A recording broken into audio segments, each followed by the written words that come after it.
سلوات پڑھ بلند آواز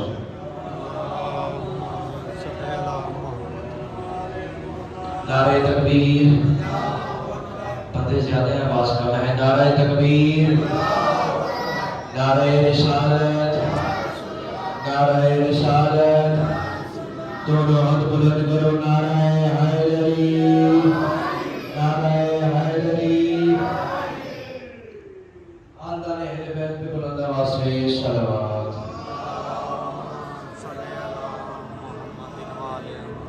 اجازت ہے کہ نوکری کا آغاز کیا جائے۔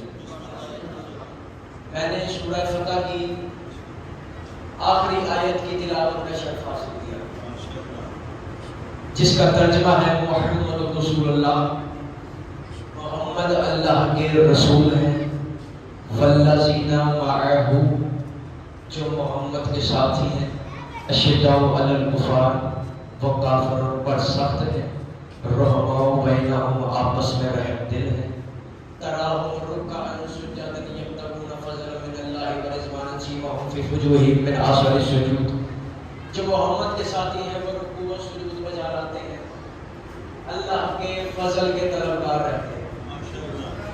ذالک مثلہم فی التوراۃ فمثلہم فی الانجیل، تورات میں ان کا تذکرہ ہے اور انجیل میں ان کے چرچے ہیں۔ اللہ نے قرآن میں پاک مصطفیٰ کے ساتھیوں کی نشانیاں بتائی ہے کہ محمد کا ساتھی کون ہے۔ اللہ نے فرمایا محمد کا ساتھی وہ ہے جو کافروں پر سخت ہے، اشداء علی الکفار، رحماء بینہم، جو آپس میں رحم دل ہے، تراہم رکعا سجدا رکوع و سجود بجا لاتے ہیں۔ ذالک مثلہم فی التوراۃ ومثلہم فی الانجیل، تورات میں ان کا تذکرہ ہے اور انجیل میں ان کے چرچے ہیں۔ یعنی اللہ نے بتایا کہ ہر گہرا گہرا محمد کا ساتھی نہیں ہو سکتا، محمد کا ساتھی وہ ہے جسے اللہ کا قرآن بتائے۔ ہر گہرا گہرا محمد کا ساتھی نہیں۔ میں نے عالم تصور میں پوچھا، اے اللہ تم نے قرآن میں محمد کے ساتھیوں کی نشانیاں کیوں بتائی؟ اللہ نے فرمایا میں نے محمد کے ساتھیوں کی نشانیاں قرآن میں اس لیے بتائی ہے کہ میں زمانے والے کو بتانا چاہتا ہوں کہ 1400 برس بعد لوگ بحثوں میں مباحثوں میں نہ پڑ جائیں کہ محمد کا ساتھی کون ہے کون نہیں ہے۔ میں محمد کے ساتھیوں کی نشانیاں بتانے لگا ہوں دنیا والوں کو۔ اللہ نے قرآن میں سورہ فتح کی آخری آیتوں میں محمد کے ساتھیوں کی نشانیاں بتائی ہیں۔ محمد کا ساتھی کون ہے؟ اللہ نے فرمایا محمد کا ساتھی وہ ہے جو کافروں پر سخت ہے، مومنوں میں رحم دل ہے، جو رکوع و سجود کرتا ہے، جس کی تورات میں تذکرے ہیں اور انجیل میں چرچے ہیں۔ اس کا مطلب جو بندہ کافروں پہ سخت نہیں، مومنوں پہ رحم دل نہیں، تورات میں جس کا تذکرہ نہیں، انجیل میں جس کے چرچے نہیں، وہ بندہ محمد کا ساتھی نہیں۔ ہر ایرا میرا محمد کا ساتھی نہیں بن سکتا۔ محمد کا ساتھی صرف وہ ہے جس کے تورات میں تذکرے ہیں اور انجیل میں جس کے چرچے ہیں۔ سیرت ابن ہشام اہل سنت کی کتاب، سیرت ابن ہشام میں موجود ہے کہ رسول اللہ نے ایک خط لکھا تھا جو خیبر کے یہودیوں کو بھیجا تھا۔ خیبر کے یہودیوں کو رسول نے خط لکھ کر بھیجا۔ خط کیوں بھیجا؟ سید جو بھی کوئی مسلمان قلعہ خیبر کے ارد گرد نظر آتا یا وہاں سے گزرتا، یہ خیبر کے یہودی کیا کرتے تھے؟ یہ خیبر کے یہودی اسے پکڑ کے باندھ لیتے، اس کے بعد جو مال و زر ہوتا، جو سامان ہوتا، جو لاد سفر ہوتا وہ لوٹ لیتے، یا تو چھوڑ دیتے یا پھر قتل کرتے۔ یہ یہودیوں کا معمول بن چکا تھا کہ جب بھی کوئی مسلمان وہاں سے گزرتا، توجہ ہے، تو رسول نے ایک خط لکھا۔ سیرت ابن ہشام میں بہت موجود ہے، یہ اہل سنت کی کتاب ہے۔ رسول نے فرمایا اے یہودیوں، تم نے یہ جو کام پکڑا ہوا ہے کہ جب بھی کوئی مسلمان تمہاری قلعے کے باہر سے گزرتا ہے تم اسے پکڑ کے لوٹ لیتے ہو یا قتل کر دیتے ہو۔ اگر تم نے یہ قتل بند نہ کیے، مسلمانوں کا قتل عام بند نہ کیا، تو میں کوئی عیسیٰ نبی نہیں کہ جس کے ایک گال پہ تھپڑ مارو تو دوسرا گال بھی آگے کر دے۔ انا محمد رسول اللہ، میں محمد اللہ کا رسول، میں باقی جنگوں کی طرح تمہارا مدینے میں بیٹھ کے انتظار نہیں کروں گا، باقی جنگوں کی طرح میں تمہارا مدینے میں بیٹھ کے انتظار نہیں کروں گا، جس طرح میں نے بدر میں کفار کا انتظار کیا تھا، جس طرح میں نے احد میں کیا تھا، جس طرح میں نے خندق و حنین میں کیا تھا، میں مدینے میں نہیں بیٹھوں گا، میں تمہارے قلعے کے باہر آ جاؤں گا، اور صرف اکیلا نہیں آؤں گا، اپنے ساتھ ایک ایسا جوان لے کر آؤں گا جو تمہاری اینٹ سے اینٹ بجائے گا، جو تمہارے بچوں کو یتیم کرے گا، جو تمہاری عورتوں کو بیوہ کرے گا، مال کو لوٹ کر مال غنیمت بنائے گا، یہودیوں باز آ جاؤ۔ یہ رسول نے ایک خط لکھا تھا دھمکی امیز خط خیبر کے یہودیوں۔ آج اگر بالفرض آج اگر پاکستان امریکہ کو دھمکی کا خط لکھتا ہے، امریکہ کو پرواہ ہے کیونکہ وہ سپر پاور ہے، اپنے دور کی سپر پاور تھی خیبر کے یہود، انہوں نے محمد کا حق پڑھا، انہوں نے سنی انسنی کر دی کہ مسلمان تعداد میں ہیں ہی کتنے، ہمیں کیا فرق پڑتا ہے، انہوں نے رکھا کسی کونے میں ہاتھ، ہمیں تو فرق نہیں پڑتا۔ اب آپ ذاکرین سے سنتے ہیں کہ 39 دن تک قلعہ فتح نہیں ہوتا تھا، اب قلعہ فتح ہوتا کیوں نہیں تھا، میں آپ کو وجہ بتانے لگا ہوں۔ سب سے پہلی وجہ یہ تھی کہ چند مشکلات تھی جو قلعے کو فتح نہیں ہونے دے رہی تھی، چند رکاوٹیں تھیں۔ سب سے پہلی رکاوٹ یہ تھی کہ ان یہودیوں نے قلعے کے چاروں طرف ایک گہری خندق کھود رکھی تھی، خندق کے اندر انہوں نے بڑے بڑے درخت پھینک کر آگ لگا رکھی تھی، تو جب بھی کوئی مسلمان علم لے کر جاتا، خندق کے قریب پہنچتا، تپش محسوس کر کے، ہیٹ محسوس کر کے، جن قدموں سے جاتا انہی قدموں سے واپس آ جاتا، جن قدموں سے جاتا انہی قدموں سے واپس آ جاتا۔ اب اتنی تپش میں جائے کون بنا؟ یہ تھی پہلی مشکل۔ دوسری مشکل کیا تھی؟ دوسری مشکل یہ تھی قلعہ خیبر کا دروازہ۔ اہل سنت کی کتاب معارج نبوت میں وہی قاسمی علمی لکھتے ہیں کہ یہ خیبر کا دروازہ کوئی یہ اس امام بارگاہ کے دروازے کی طرح نہیں تھا۔ خیبر کا جو دروازہ تھا، دروازے کے 2 کوار ہوتے ہیں، ایک کوار کا وزن تھا 800 من، تو پورے دروازے کا کتنا وزن ہوا؟ 1600 من۔ اب اگر بالفرض محال کوئی بندہ خندق پار کر بھی لے تو اتنا وسیع دروازہ کھولے کون؟ کتابیں کہتی ہیں 70 بندے مل کے قلعہ خیبر کا دروازہ کھولا کرتے تھے، 70 بندے مل۔ یہ تھی دوسری مشکل۔ پہلی مشکل گہری خندق، دوسری مشکل تھی قلعہ خیبر کا دروازہ۔ اب اگر بندہ کہے کہ دروازہ ضرور کھول رہے، دیوار ہی کھڑا کر لیتے ہیں، وہ کوئی دیوار کی چھوٹی نہیں تھی۔ کتابیں کہتی ہیں اس دیوار کی لمبائی اتنی زیادہ تھی کہ اگر کوئی امامہ پہن کے دیوار کی آخری حد دیکھتا، اس کا امامہ زمین پہ گرتا، اتنی زیادہ لمبائی تھی اس دیوار کی، اور چوڑائی اتنی زیادہ تھی کہ حلیی ابن اخطب یہودیوں کا سردار صبح صبح بگھی پہ بیٹھ کر سفر کیا کرتا تھا دیوار پہ، اتنی زیادہ چوڑائی تھی اس دیوار کی۔ کتنی مشکلات ہوگی؟ پہلی مشکل قلعہ خیبر کی گہری خندق، دوسری مشکل قلعہ خیبر کا دروازہ، تیسری مشکل تھی قلعہ خیبر کی دیوار۔ کتنی مشکلات؟ پہلی مشکل قلعہ خیبر کے ارد گہری خندق، دوسری مشکل قلعہ خیبر کا دروازہ، تیسری مشکل تھی قلعہ خیبر کی یہ دیوار۔ 3 مشکلیں تھی جو قلعے کو فتح نہیں ہونے دے رہی تھی۔ 3 مشکلیں اسلام کے مقابلے میں ہمیشہ 3 آئے۔ 3 مشکلیں تھیں جو قلعے کو فتح نہیں ہونے دے رہی تھی۔ توجہ ہے؟ 39ویں رات ہوئی، رسول تھوڑے سے پریشان ہوئے کہ آج 39ویں رات ہے، میں نے یہودیوں کو خاتمی دھمکی کا لکھا ہے، قلعہ بھی فتح نہیں ہوگا، جس مسلمان کو بھی علم دے کر بھیجتے ہیں وہ پھر واپس آ جاتا ہے۔ رسول نے اپنے صحابہ کرام کو اکٹھا کیا، سارے صحابیوں کو اکٹھا کر کے رسول نے زمین پہ بٹھایا۔ رسول نے فرمایا میرے صحابیوں شمع رسالت کے پروانوں، مجھے بھی مشورہ دو کہ 39 دن گزر گئے ہیں، قلعہ فتح نہیں ہو رہا، کوئی ایسا مشورہ دو کہ قلعہ فتح کیا جا سکے. پہلا بندہ اٹھا. پہلا بندہ نام میں نے اس بندے کا نہیں لینا. پہلا بندہ اٹھا, اس نے اٹھ کے رسول کو مشورہ دینا چاہا. اس نے کہا یا رسول اللہ میں مشورہ دیتا ہوں. رسول نے فرمایا بولو. یا رسول اللہ ہم بدر میں آپ کے ساتھ تھے, احد میں بھی ہم آپ کے ساتھ تھے, خندق میں بھی ہم آپ کے ساتھ تھے, حنین میں بھی ہم آپ کے ساتھ.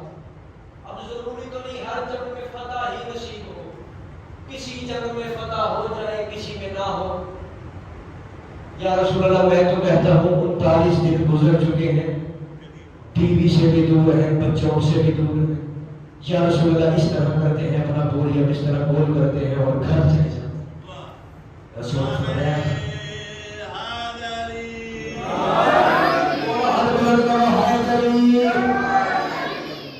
یا رسول اللہ اس طرح کرتے ہیں کہ بوریا اس طرح گول کرتے ہیں اور گھر چلے جاتے ہیں. رسول نے فرمایا خاموشی سے زمین پہ بیٹھ جاؤ, میں نے انہیں خط لکھا ہے کہ میں ایک ایسا بندہ لاؤں گا جو تمہاری اینٹ سے اینٹ بجائے گا, تمہارے بچوں کو یتیم کرے گا, تمہاری عورتوں کو بیوہ کرے گا, مال کو لوٹ کر مارے گا, نہیں مت کرے. رسول نے فرمایا کہ میں نے یہاں سے ایک قدم بھی پیچھے ہٹایا, نہ تو میں صادق رہوں گا نہ ہی میں امین رہوں گا. رسول نے فرمایا یہاں سے رسول نے فرمایا یہاں سے ایک قدم بھی پیچھے نہیں ہٹا سکتا. یہ تھی پہلے بندے کا مشورہ تھا. یہ رسول نے فرمایا تم چپ کر کے بیٹھ جاؤ. جس منہ سے کھڑا ہوا تھا اسی منہ سے نیچے بیٹھ گئے. دوسرا بندہ کھڑا ہوا. صحیح ہے, جو دوسرا بندہ کھڑا ہوا تھا اس بندے کو پہاڑیوں کے ساتھ بڑا ہی پیار تھا. کہتے ہیں یا رسول اللہ وہ سامنے پہاڑی دیکھ رہے ہیں. رسول نے فرمایا ہاں. یا رسول اللہ اس طرح کرتے ہیں, اس پہاڑی کے پیچھے جا کے چھپ جاتے ہیں. نہ ہم اذانیں دیتے ہیں, نہ ہم نمازیں پڑھتے ہیں, نہ شور و گل کرتے ہیں. یا رسول اللہ جب ہم چھپ جائیں گے یہودیوں کو یقین ہو جائے گا کہ مسلمان یہاں سے جا چکے ہیں, پھر یہودی خود ہی قلعہ خیبر کا دروازہ کھولیں گے, خود ہی آگ والی خندق بجھائیں گے, آنے جانے کا رستہ بنائیں گے, پھر ان پہ اچانک ہار. رسول نے فرمایا تم بھی چپ کر کے نیچے بیٹھ جاؤ. میں محمد اللہ کا رسول ہوں, میں پیٹھ کے پیچھے وار نہیں کرتا. یہ تھا دوسرے بندے کا مشورہ. رسول نے فرمایا تم بھی نیچے بیٹھو. میں محمد اللہ کا رسول ہوں, میں پیٹھ پیچھے وار نہیں کرتا. اگر میں اس طرح کروں گا تو جب پھر حملہ کروں گا انہوں نے میرا لکھا ہوا ہاتھ, میری لکھی ہوئی تحریر میرے سامنے کرے گی کہ یا رسول اللہ آپ نے ہی تو ہمیں خط بھیجا تھا کہ میں ایک ایسا جوان لے کر آؤں گا جو تمہاری اینٹ سے اینٹ بجائے گا, تمہارے بچوں کو یتیم کرے گا, تمہاری عورتوں کو بیوہ کرے گا. انہوں نے کہا کدھر گیا تمہارا وہ جوان جو آپ تم چھپ چھپ کے حملے کرنے لگے. رسول نے فرمایا تم بھی خاموشی سے بیٹھ جاؤ. اب جو تیسری بات ہے وہ سیرت النبی میں شبلی جوانی لکھتے ہیں. وہ کہتے ہیں جب بھی رسول کسی کو بھیجتے علم دے کر جنگ کرنے کے لیے, لشکر بھی واپس آ جاتا, سپہ سالار بھی واپس آ جاتا. لشکر آگے کہتا تھا یا رسول اللہ ہم کیسے لڑتے, آگے سے سالار ہی بھاگ گیا تھا. توجہ ہے, سپہ سالار آگے کہتا تھا ہم کیسے لڑتے, پیچھے سے لشکر ہی بھاگ گیا. یعنی دونوں کے عذر تھے. لشکر کہتا تھا آگے سے سپہ سالار بھاگ گیا تھا, سپہ سالار آگے کہتا تھا میں اکیلا کی سرحد جنگ کرتا, پیچھے سے لشکر ہی بھاگ گیا تھا. میں نے عالم تصور میں پوچھا یا رسول اللہ 1400 برس بعد جو لڑائیوں جھگڑے ہو رہے ہیں, آپ ہمیں پہلے ہی بتا دے بھاگا کون تھا, لشکر بھاگا تھا یا سپہ سالار بھاگا تھا, آگے ایک ہی دفعہ فیصلہ کر دے. رسول نے فرمایا صبح 40ویں دن کا سورج بھی تو طلوع ہونا ہے, آج کی رات آرام کرو. اگر 40ویں دن میں نے فوج بدلی, پتہ چلے گا فوج میدان میں نہیں تھی ٹکتی. اگر میں نے سالار بدلا, پتہ چلے گا سالار ہی میدان میں نہیں تھا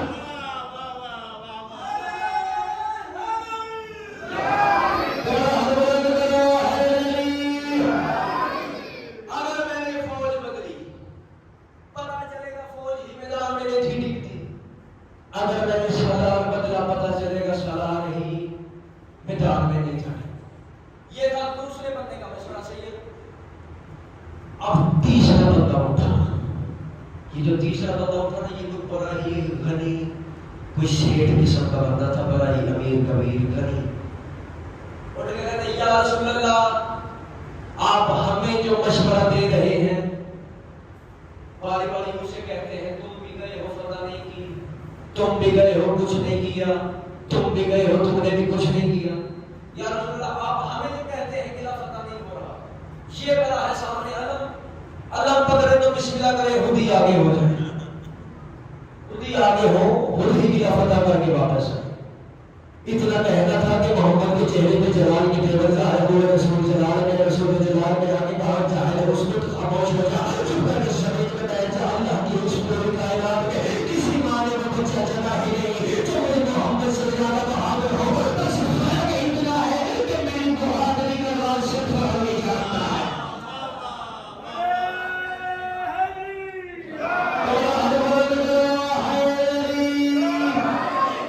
بس فرق اتنا ہے کہ میری بہادری کا راز صرف ہمیں جانتا ہے۔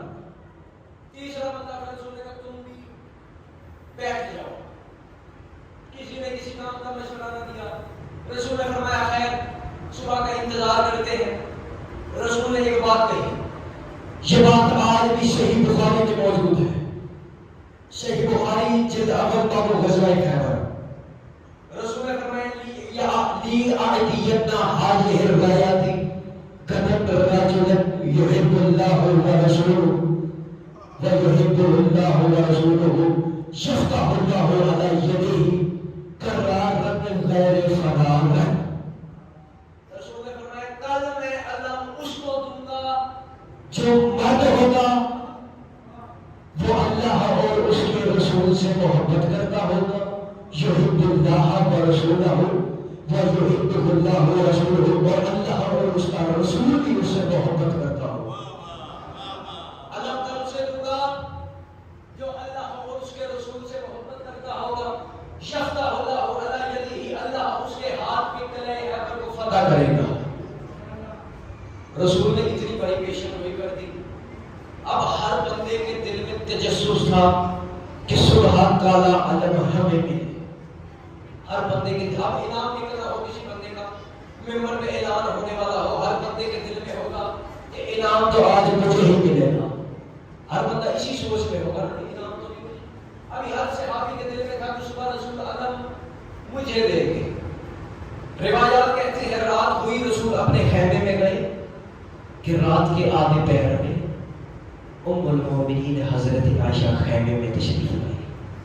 حضرت عائشہ نے کہا یا رسول اللہ آپ نے ایک اعلان کیا ہے کہ صبح میں کالا علم اسے دوں گا جو اللہ اور اس کے رسول سے محبت کرتا ہوگا، اللہ اور اس کا رسول بھی اس سے محبت کرتا ہوگا۔ تو یا رسول اللہ ذرا سی مہربانی کرنا، میرے بابے کو بھی یاد رکھنا۔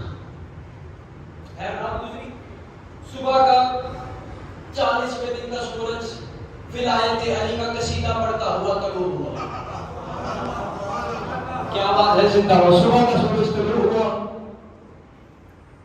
ساری رات کتابیں کہتی ہیں کہ صحابہ کرام دعائیں کرتے رہے، منتیں کرتے رہے۔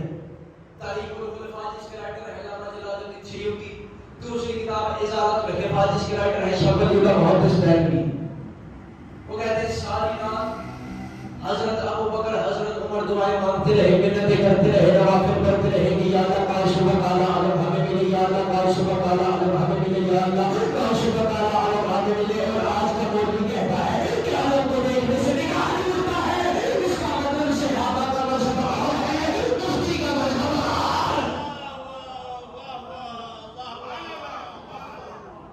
صحابہ کا مذہب اور ہے، مفتی کا مذہب اور ہے۔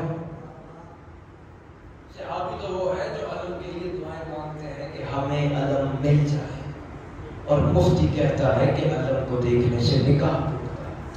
اچھا اس مقام پہ ایک اور روایت ہے، رات کو جب علم جس خیمے میں موجود تھا، سید اس خیمے میں نہ حضرت عائشہ ساری رات علم ایک جگہ سے اٹھاتی دوسری جگہ پہ رکھتی، جگہ صاف کرتی، شاہ سے علم اٹھاتی جگہ صاف کرتی دوسری جگہ پہ رکھتی۔ ساری رات حضرت عائشہ صدیقہ علم اٹھاتی رہی، جگہ صاف کرتی رہی۔ جب علم اٹھا کے جگہ صاف کرتی تھی، حضرت عائشہ کی نظر تو پڑتی ہوگی نا علم کی طرف۔ جو مولوی کہتے ہیں علم کو دیکھنے سے نکاح ٹوٹ جاتا ہے، بے حیا ماں کا تو خیال کرو۔ یہ تھا صبح 40ویں دن کا رسول نے اپنے خیمے میں علم رکھا ہوا تھا. خیمے میں تھا رسول کا علم. رسول نے خیمے میں یوں علم ہاتھ میں اٹھایا, اپنے خیمے سے علم برآمد کیا. رسول کا اپنے خیمے سے علم برآمد کرنا اس بات کی دلیل ہے کہ گھر میں علم رکھنا بھی سنت رسول ہے اور علم برآمد کروانا بھی سنت رسول ہے.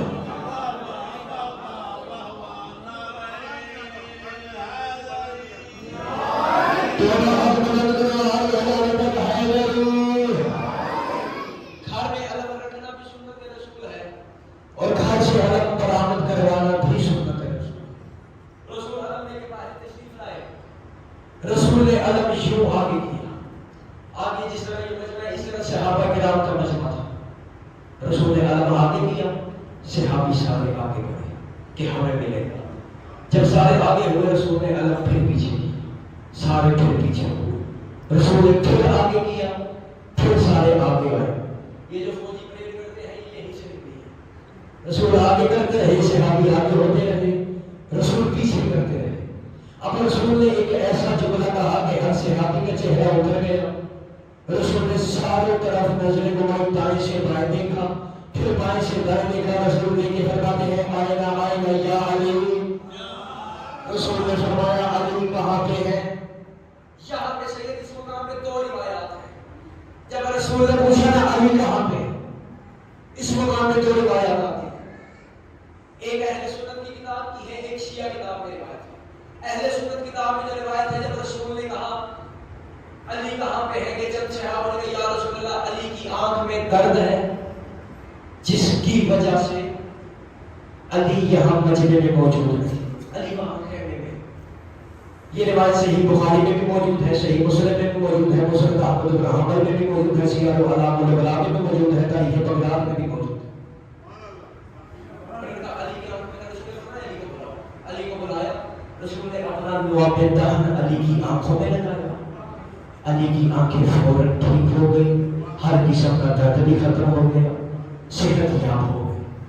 اب جو کہتے ہیں محمد ہم جیسا اور ہم محمد جیسے, رسول تو اپنا لعاب دہن لگائے تو آنکھیں ٹھیک ہو جاتی ہیں. اگر یہ مولوی اپنا لعاب لگائے ٹھیک بھی حرام نہ ہو تو میں بڑا چھوڑوں.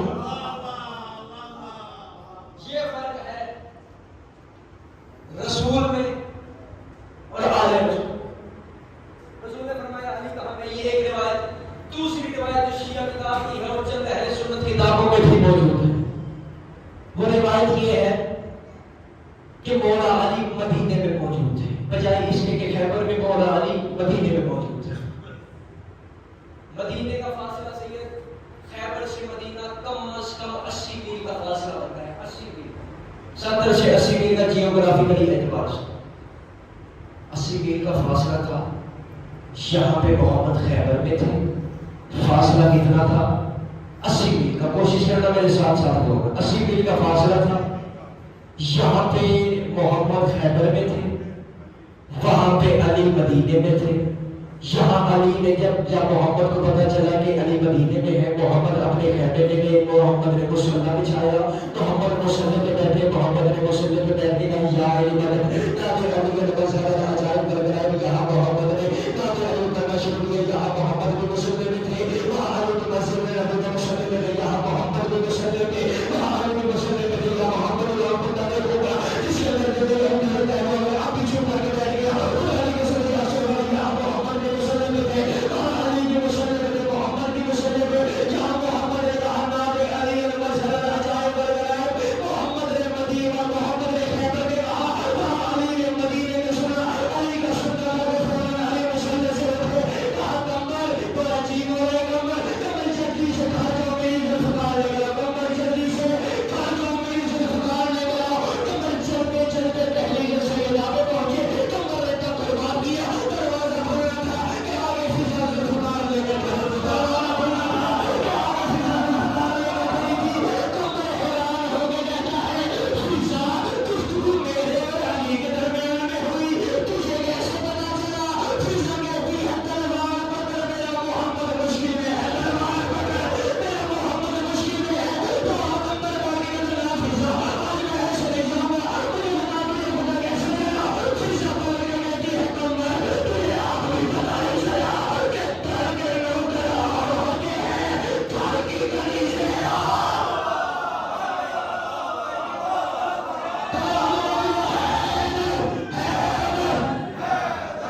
اللہ کے کیا کہتے ہیں، علی والوں کے کیا کہتے ہیں؟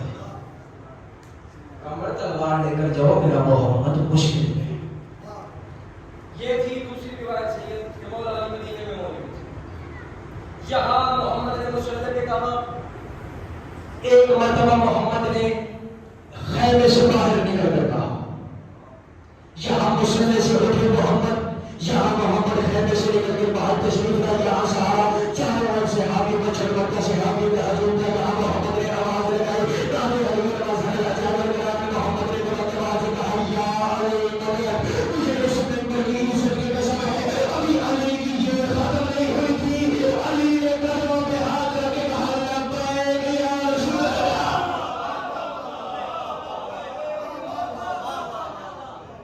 یہاں علی نے قدموں پہ ہاتھ رکھ کے کہا لبیک یا رسول اللہ۔ بندے ہم اعتراض کرتے ہیں آپ شیعہ یا علی مدد کیوں کہتے ہیں؟ یا علی مدد کہنا سنت رسول ہے اور لبیک یا رسول اللہ کہنا سنت ہے۔ لبیک یا رسول اللہ کہنا سنت حیدر کرار ہے۔ مولا علی مدینے سے خیبر آ گئے۔ ایک مولوی مجھے کہتا ہے حیدر صاحب یہی تو آپ کی شیعوں کی بات ہے ذاکر، یہی ہمیں سمجھ نہیں آتا۔ عقل تسلیم کرتی ہے 80 میل کا فاصلہ ہے، مدینے سے خیبر آگے پلک جھپکنے سے پہلے عقل تسلیم کرتی ہے۔ میں نے کہا مولوی صاحب جو عقل میں آ جائے اسے علی نہیں کہتے، جو عقل میں آئے اسے علی نہیں کہتے۔ میں نے کہا مولوی صاحب آپ کے ملا ہر جمعے کے خطبے میں ایک روایت پڑھتے ہیں کہ محمد پہ معراج پہ گئے، معراج سے واپس بھی آ گئے، بستر بھی گرم رہا، تم کے دہن کے دہن بستر بھی گرم رہا، کہ محمد کئی ہزار میلوں کا سفر کر کے معراج سے واپس آ گئے تھے، یہاں پر جو ہجرت محمد کا بستر بھی گرم رہا۔ مجھے دیکھ کے کہتے ہیں حیدری صاحب وہ تو نبی کا معجزہ ہے، میں نے کہا اچھا ہے یہ ہمارے لیے کا معجزہ، اگر وہ نبی کا معجزہ تو یہ ولی کا معجزہ۔ یوں مولا علی مدینے سے خیبر میں تشریف لائے، جو علم رسول آگے کرتے تھے پھر پیچھے کرتے تھے، اب وہی علم رسول نے یوں علی کی طرف کیا، علی نے ید اللہ ہاتھوں سے علم کو تھاما، یوں علم کو تھام کے میدان کی طرف چلے۔ علی ابھی چند قدم چلے تھے کہ جس طرح پہلوان نہیں چلتے، بڑے متکبرانہ انداز سے، بڑے متکبرانہ انداز سے جس طرح پہلوان اگر کر چلتے ہیں، یوں علی نے چلنا شروع کیا۔ ابھی علی چل کے تھوڑا سا آگے بڑھے تھے کہ پیچھے سے سید ایک بندہ آیا، آگے کہتے یا رسول اللہ علی کی دوڑ میں کھینچے۔ رسول اللہ فرمایا کیا ہو؟ اللہ نے تو کہا ہے کہ مجھے اکڑ کر چلنا پسند نہیں، یا رسول اللہ وہ آپ کی علی کی چلن دیکھیں، علی کس طرح متکبرانہ انداز سے چل رہا ہے، یا رسول اللہ اللہ نے تو کہا ہے متکبرانہ انداز سے چلنا پسند نہیں۔ رسول اللہ کی آنکھیں آسمان کی طرف بدل گئی تھی، رسول اللہ کا جبرائیل فرشتوں کے ساتھ علی کی شان میں کسی کو کہا اللہ فتح اللہ علی اللہ سیف اللہ فتح۔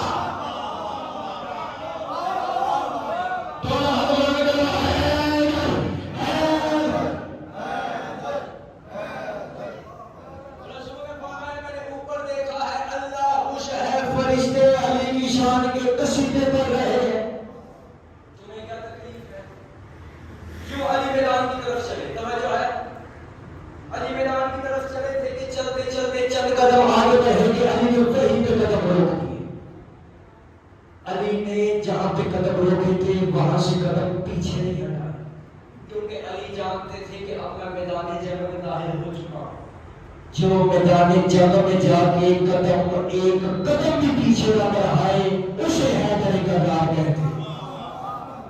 علی نے وہیں سے مڑ کے دیکھا، رسول سے پوچھا یا رسول اللہ کب تک لڑوں میں، کب تک؟ رسول نے فرمایا اے علی جب تک تیرا دل چاہے لڑ۔ مولا علی وہیں سے چلے۔ پہلی مشکل کیا تھی؟ خندق۔ قلعے کے چاروں طرف جو خندق تھی نا، اس کے اندر بڑے بڑے درخت پھینک کر آگ لگا رکھی تھی، مجھے اس میں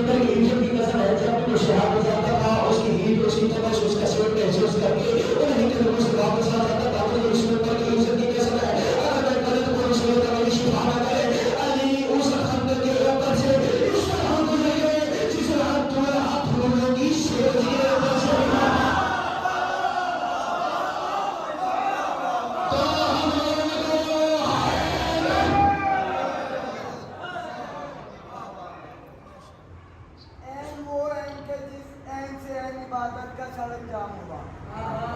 علی نام پورا کرنا ہے میں نے صرف بھائی نے اور علی والوں کا کام ہے علی کے ذکر پہ بولنا منکر کا کام ہے علی کا نام جہاں آ جائے موشی اختیار کر دے اور مجھے آپ کا بولنا دلیل دے گا کہ آپ سب علی والے ہیں این وہ این کہ جس سے این عبادت کا سر انجام ہوا فکرے میرے اپنے لکھے ہوئے ہیں مجھے دعا نہیں چاہیے صرف آپ لوگوں کی دعا چاہیے این وہ این قبلہ این وہ این کہ جس سے این عبادت کا سر انجام ہوا لام وہ لام کہ اسلام سے اسلام ہوا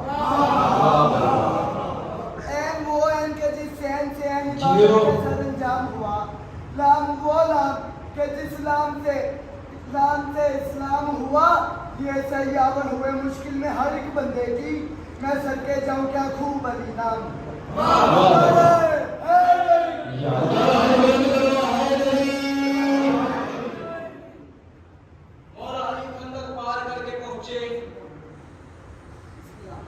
پہلی رکاوٹ ختم اب دوسری رکاوٹ کیا تھی دروازہ اور علی دروازے کے قریب نہیں گئے علی تھوڑا سا آگے بڑھے علی نے جا کے علم پتھر میں کاٹ دیا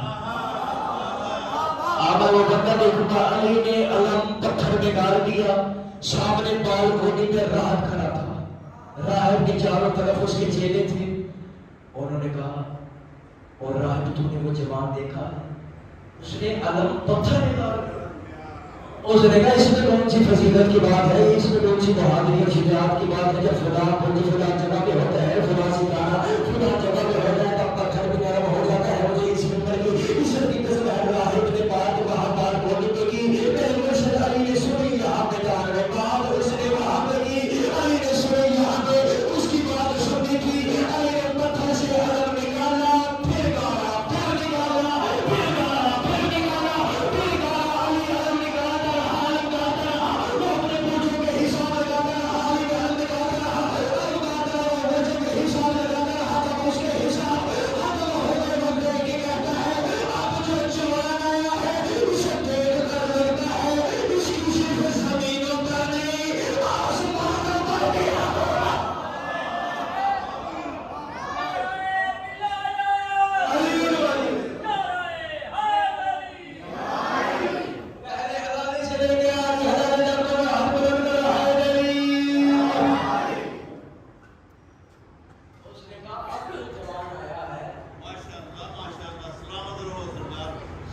مولا سید کی صحت و سلامتی کے لیے بلند آواز سے سلامات پڑھیں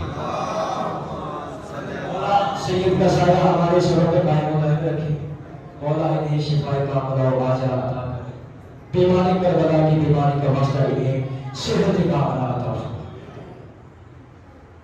یوں علی نے پتھر میں حملہ اب جو بالکونی پہ راہب کھڑا تھا اس کے جو ارد گرد بندے تھے اس نے ان بندوں کو بلا لیا اب قرآن کی وہ آیت یاد کرنا ذالک مثلہم فی توراتہ و مثلہم فی الانجیل میں وہ جوان بھیجوں گا جس کے تورات میں تذکرے ہوں گے اور انجیل میں اس کے چرچے ہوں راہ نے کہا میرے قریب اور یہ تورات ہے یہ اس کا فلاں باب ہے جس جوان کا یہاں پہ تذکرہ ہے وہ سامنے آیا ہے اس کی زیارت کر وہ سامنے جوان کا اس کی زیارت کر تھوڑا وقت گزر رہا تھا جو دروازہ تھا نا خیبر کا جو 70 بندے اکٹھے ہو کر کھولا کرتے تھے سید مرحب نے وہ دروازہ تنہا کھولا اندازہ کریں کتنا بہادر اور کتنا جری تھا مرحب 1600 من کا دروازہ اس اکیلے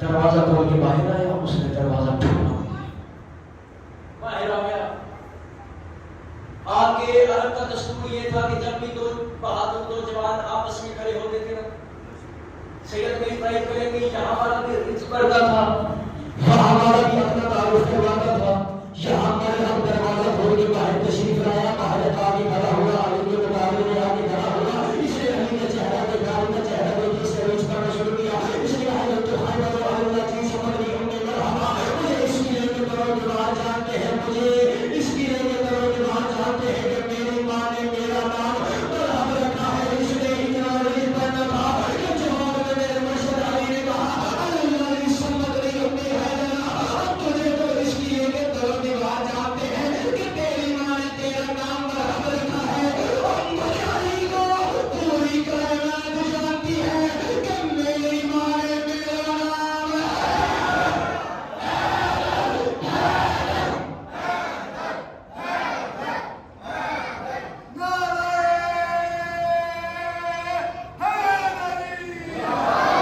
کوشش کیا کرے ہر بندہ ہاتھ اٹھائے کرے تو ہاتھ بلند کر کے ہے علی، تجھے تو اس قلعے کے در و دیوار جانتے ہیں، مجھے علی کو پوری کائنات جانتی ہے کہ میری ماں میں میرا نام ہے۔ لیس حیدر اس شیر کو کہتے ہیں، لیس آپ عربی کا لفظ ہے، اس شیر کو کہتے ہیں جو شکار کر کے خود نہ کھائے بلکہ گیدڑوں سے کہے گیدڑوں آؤ اور کھا جاؤ۔ جب مولا علی نے فرمایا میری ماں نے میرا نام حیدر رکھا ہے، اس کے ذہن میں گزشتہ رات کی خواب آئی، اس نے سید خواب دیکھا تھا کہ کوئی شیر مجھے چیر اور کھا رہا ہے، خواب ذہن میں آنا تھا کہ اسے فوراً ماں کی وصیت یاد آئی، اس کی ماں کافرہ تھی، خود بھی کافر تھا، اس کی ماں مشرکہ تھی، خود بھی مشرک تھا، اس کی ماں نے ایک وصیت کی تھی کہ بیٹا تو بڑا بہادر ہے، تو بڑا جری ہے، تو بڑا اتنا بہادر ہے کہ کوئی بھی تیرے مقابلے میں آئے گا کھڑا نہیں ہو سکے گا، بیٹا جس سے جی چاہے مقابلہ کرنا، لیکن اس کے مقابلے میں کبھی نہ آنا جس کا نام حیدر ہوگا، اس کے مقابلے میں کبھی نہ آنا جس کا نام حیدر ہوگا۔ کافر تھی، کافر بات تھی، کافر بیٹا تھا، بیٹے کو اچھی وصیت کر رہی تھی، بیٹا اس کے مقابلے میں کبھی نہ آنا جس کا نام حیدر ہوگا۔ عمر حبائش کی شرک کرتی تھی، کافر تھی، کفر کرتی تھی، بیٹا بھی کافر تھا، وہ بھی کافر تھی، عمر حبائش تھی، کافر کی بات لے کے بیٹے کو اچھی وصیت کر رہی تھی کہ بیٹا کبھی حیدر کے مقابلے میں نہ آنا، اور جو ماں ہوگی وہ حیدر کے مقابلے میں نکل آئے۔ اس کا کیا بنے گا جو خود ماں ہو کر حیدر کے مقابلے میں یوں ریس پر آ گیا۔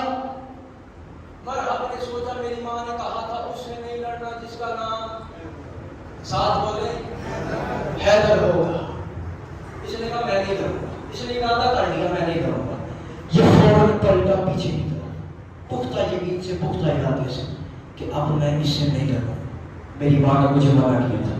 اب یہ پیچھے ہو رہا ہی تھا کہ حضرت ابلیس بڑی ہینڈسم سی بڑی کیوٹ شکل میں اس کے سامنے، اس نے کہا کدھر جا رہا ہے؟ اس نے کہا میں واپس جا رہا ہوں۔ کیوں جا رہا ہے؟ اس کا نام حیدر ہے، ماں کہتا ہے حیدر سے نہیں لڑنا۔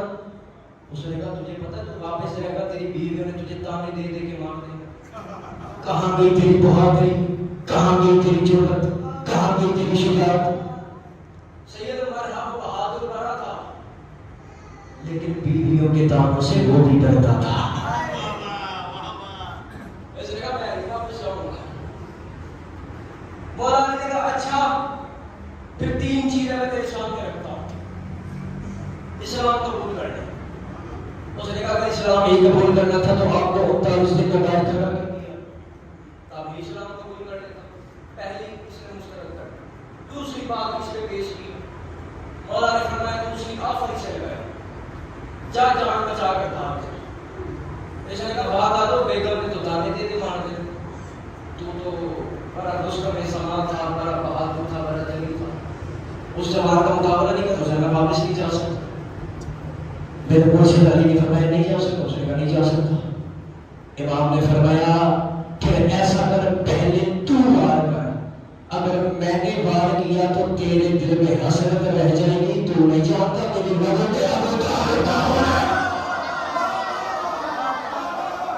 تو نہیں جانتا میری رہوں میں ہم مطالب نہ ہونے میں وار کروں گا تو تیرے دل میں حسرت رہ جائے گی.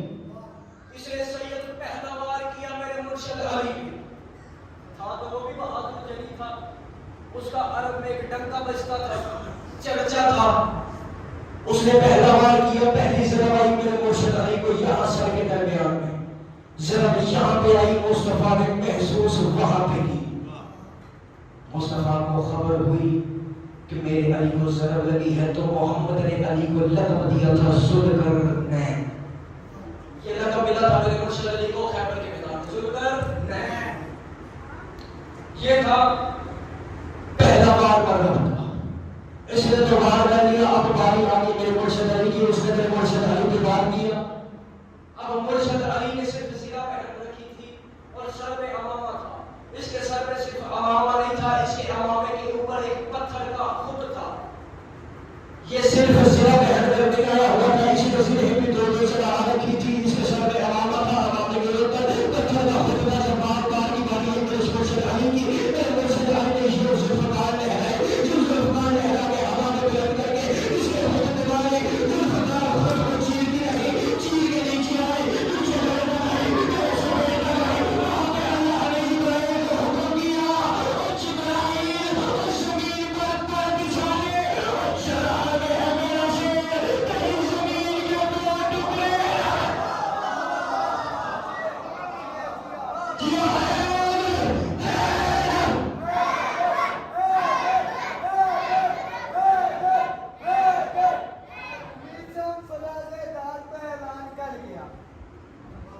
حق کہنے سے جو ڈر گیا سمجھو وہ مر گیا, اور جو لکھے ذکر پہ نہیں بول سکتا میں دعا کرتا ہوں مولا اسے ایسی توفیق دے کہ وہ گلی گلی علی علی کرتا جائے.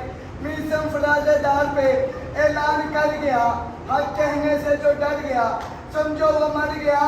تلوار مرتضیٰ کی بڑے جوش میں ہے آج, جبریل ان پروں کو سمیٹو ورنہ یہ پڑ گیا.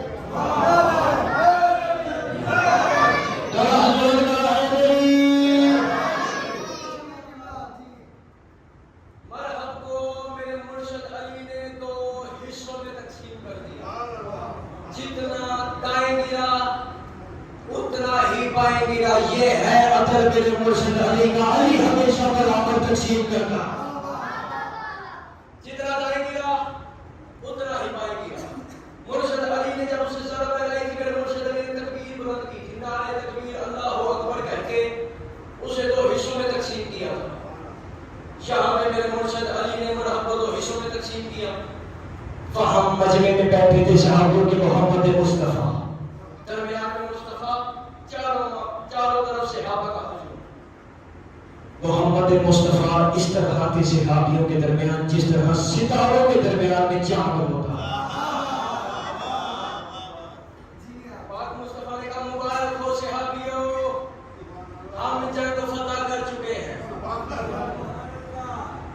بندوں نے کہا حد ہو گئی ایسی, نظر کچھ نہیں آ رہا, خبر علی کی ابھی تک ہے نہیں, سامنے دھول مٹی اتنی ہے کہ کچھ نظر نہیں آ رہا, دھواں اتنا ہے کہ کچھ دکھائی نہیں دے رہا. رسول کیسی باتیں کر رہے ہیں, رسول ہمیں مبارک دے رہے ہیں کہ خلافت ہو گیا ہے. رسول کے ذہن پہ جلال دینے والا ہے. رسول فرماتے ہیں تو نہیں جانتے, میں اپنے بھائی علی کو جانتا ہوں. علی نعرہ تکبیر بلند ہی تب کرتا ہے جب ملک کو حاصل ہے جہنم. علی نعرہ تکبیر بلند ہی تب کرتا ہے جب ملک کو حاصل ہے جہنم کر. یہاں قلعہ خیبر فتح ہوا. اب جو پیچھے پیچھے تھے نا, اب وہ آہستہ آہستہ آگے آگے آگے لگے. انہیں پتا تھا اب مال غنیمت تقسیم ہوگا. یہ وہ واحد جنگ تھی جس کے فتح ہونے کے بعد مسلمانوں کے بچے سونے اور چاندی کے برتنوں سے کھیلا کرتے تھے. اتنے غنی تھے یہ خیبر کے یہودی. قلعہ فتح ہوا. میں تھوڑا مختصر کرتا ہوں, فضائل میں پورا 1 گھنٹہ پڑھ چکا ہوں. قلعہ فتح ہوا. رسول نے ایک صحابی کے حصے میں 35 اونٹ دیے. ہر صحابی کو کتنے اونٹ؟ 35 اونٹ. اور صرف اونٹ نہیں دیے تھے, وہ اونٹ ہیرے اور جواہرات سے لدے ہوئے تھے. ہر صحابی کے حصے میں آئے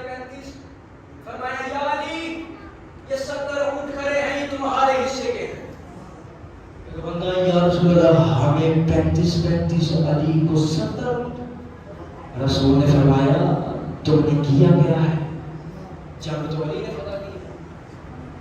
ویسے بھی مرد کا حساب دگنا ہوتا ہے. زندہ باد کیا کہنے ہیں, زندہ باد. مرد کا حساب دگنا.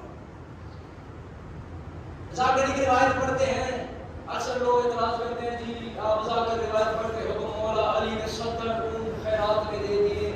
وہ علی کے پاس کہاں سے آئے تھے 70 اونٹ؟ آنکھیں کھولو, یہاں سے آئے تھے 70 اونٹ. یہ والے اونٹ میرے مرشد علی نے گھر جانے سے پہلے ہیرات میں دے دیے. صحابی وہ تھے جو 35 اونٹ کھانے میں لے گئے. ان کے بیٹے ہیرے جواہرات کے بدلوں سے گھیرتے رہے, ہیرے جواہرات سے گھیرتے رہے. جو 35 اونٹ کھانے میں لے جائے انہیں صحابی کہتے ہیں جو گھر جانے سے پہلے ہیرے جواہرات کے لگے ہوئے 70 اونٹ خیرات میں کرتے اسے ہے کرے گا. جو گھر پہنچنے سے پہلے 70 اونٹ خیرات کر دے اسے حیدر کرا گئے. یہ مال لوٹتا رہے گا. مختصر کرتا ہوں, زیادہ پڑھ چکا ہوں. یہ 70 اونٹ خیرات کر چکے میرے مرشد علی. اب جو مرہم کی لاش 2 ٹکڑوں میں سے یہ تقسیم کی نا, یوں گرا پڑا تھا مرہم. مرہم کے پاس بھی سونے کے کنگن تھے, ہیرے جواہرات, اللہ کے نیکلس, پتہ نہیں اس نے کیا کیا پہن رکھا تھا. سارے ہیرے, سونے, چاندی, جواہرات جو بھی اس نے پہن رکھا تھا. چند مسلمانوں کی نظر گئی اس کے بدن میں. اب ان کا ارادہ ہوا کہ ہم اس کا جسم بھی لوٹیں. وہاں سے دروازہ کھلا. مرہم کی بہن آئی صفیہ, جس کا بعد میں عقد ہوا محمد مصطفیٰ سے, جو ام المؤمنین حضرت صفیہ رضی اللہ تعالیٰ عنہا کے نام سے جانا جاتا ہے. یہ تھی مرہم کی بہن. مرہم کی بہن نے دیکھا کہ بھائی کی لاش پڑی ہے. بہن اندر سے روتی ہوئی باہر نکلی. بھائی کی لاش پہ آئی, اس نے بھائی کی لاش پہ رونا شروع کیا. یہ جو 10-15 صحابی تھے نا, جن کی نظر ان ہیرے چاندی سونے ہیرے جواہرات پہ تھی, یہ گئے محمد مصطفیٰ کے قریب جا کے کہتے ہیں یا رسول اللہ اجازت دے تو ہم لاش لوٹ لیں. رسول فرماتے ہیں جب کسی کی بہن بھائی کی لاش پہ روتی ہو تو لاش کو لوٹا نہیں کرتے. جب کسی کی بہن بھائی کی لاش پہ روتی ہو, ان مسلمانوں نے نہ تو کافروں کی لاشوں کو چھوڑا ہے, نہ ہی علی کے بیٹوں کی لاشوں کو چھوڑا.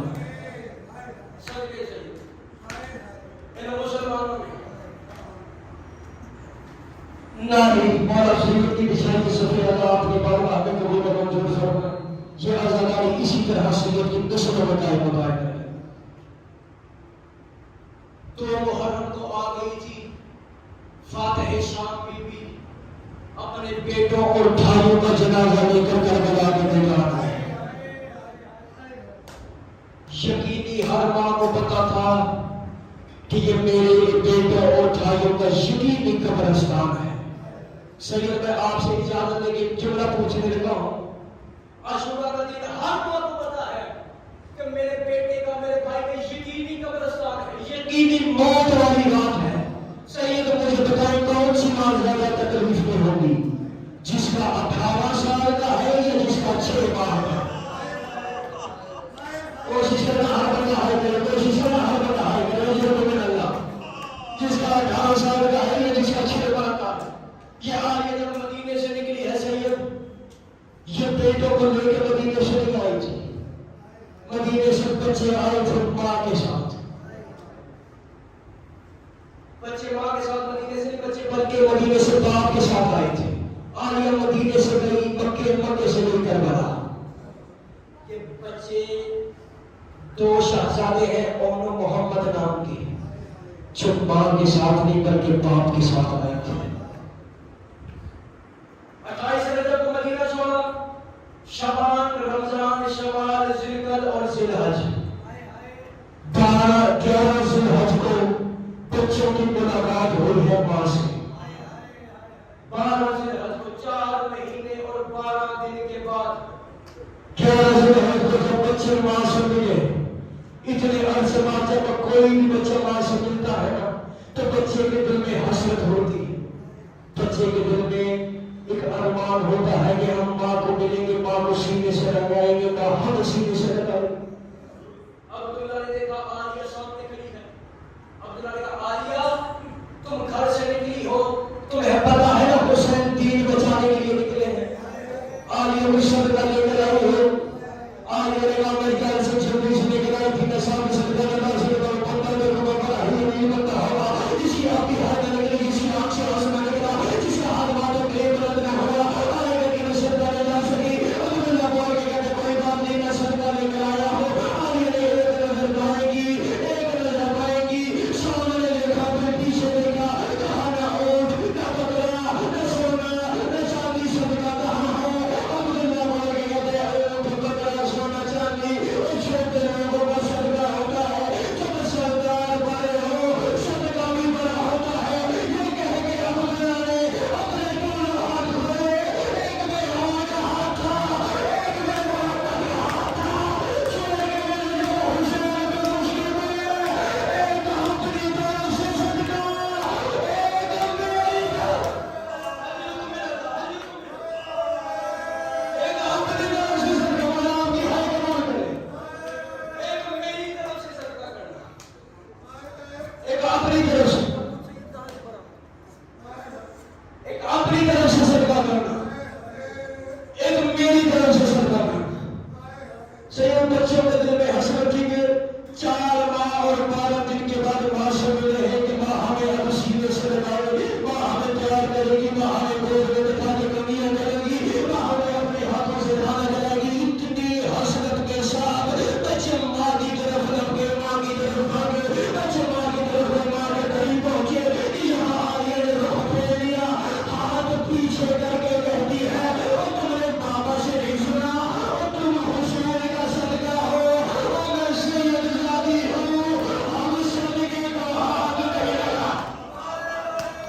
اجرکم اللہ، اجرکم اللہ، یا زہرا یا زہرا، تمہیں نہیں پتا ہم صدقے کو ہاتھ نہیں لگاتے۔ بچے تڑپتے ہی رہے عالیہ کے کہ کبھی تو ماں ہمیں پیار کرے، کبھی تو ماں ہمیں سینے سے لگاتی۔ گزرتے عاشورہ کا دن آ گیا۔ سید واحد جوڑی ہے اور محمد کی جو حسین نے خود تیار کی۔ بتائیں کہ میں کیسے سن رہی ہوں، میں نے کیسے بنی یہ واحد جوڑی ہے اور محمد کی جو حسین نے خود تیار کی۔ چوری تیار کر کے عالیہ کے خیمے کے باہر لے کے آئے۔ آواز عالیہ، جی بھیا حسین، عالیہ میں اور محمد کو تیار کر کے لے رہا ہوں۔ اس دن نے جو جواب دیا تیرا جگر میں تھا حسین، 6 ماہ سے یاد رکھنا، بچے ماں سے جدا تھے، نہ ماں 6 ماہ سے بچوں سے ملی تھی، نہ بچے 6 ماہ سے ماں سے ملے تھے۔ 6 ماہ کے بعد جب حسین تیار کر کے خیمے کے دروازے پہ لے کے کہا عالیہ میں تیرے بچوں کو تیار کر کے لے آیا ہوں۔ عالیہ کہتے ہیں اچھا بھیا حسین اللہ کے حوالے، اچھا بھیا حسین اللہ کے حوالے۔ حسین کا سید الصابرین کا یہی میں صبر کر کے بچوں کا ہاتھ چھوڑ کے کہتا ہے اس کو وہاری ماں جانے اور تم جانے۔ اور محمد کہتے ہیں دونوں شہزادے ماں کے خیمے میں داخل ہوئے، دونوں ماں کے خیمے میں گئے۔ محمد نے کہا ماں اب 6 ماہ سے ترس رہے، اب 6 ماہ سے تڑپ رہے کہ تو ہمیں پیار کرے، تو ہمیں سینے سے لگا، تو ہمیں گود میں بٹھائے، تو ہمیں کمیاں کرے۔ ماں 6 ماہ سے تڑپ رہے ہیں، ماں ایک بوسہ تو دے دے۔ عالیہ نے کہا میرے سینے لگنا چاہتے ہو؟ ہاں ماں میری ایک شرط ہے۔ اما حکم کر۔ ہاتھ باندھے محمد، لمبا حکم کر۔ زینب عالیہ جو کہ کہتی ہے ایک بات یاد رکھنا، آج کربلا کے میدان میں کوئی بندہ یہ نہ کہے کہ زینب کے بیٹوں نے کربلا کی طرف دیکھا، کوئی بندہ یہ نہ کہے کہ زینب کے بیٹوں نے کربلا کی طرف دیکھا ہے۔ اما حکم کی کمی ہوگی اور